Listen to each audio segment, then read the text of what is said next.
আসসালামু আলাইকুম বন্ধুরা, কেমন আছেন? আশা নয় কামনা করে অনেক ভালো আছেন, কিন্তু আমি ভালো নেই। সব স্বামী উপর কাছে ভালো হতে চাই।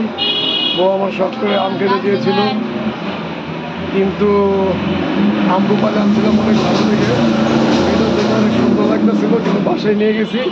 বউ যখন কেটে কেটে খেয়েছে, আমি দোকানে ছিলাম, একটা আমও ভালো বানায় নাই।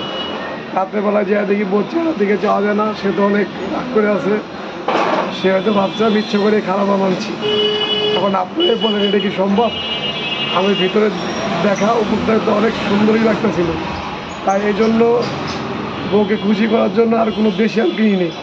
এবার সাউথ আফ্রিকার একটা আম কিনছি, যাতে নাকি এটা কোনো পচা না হয়, কোনো খারাপ না হয়, বউ যেন খেয়ে শান্তি পায়, আর বোর কাছে যেন আমি ভালো হতে পারি। আপনারা দোয়া করবেন অবশ্যই যেন ওই আমটা মিষ্টি হয়। আল্লাহ হাফেজ।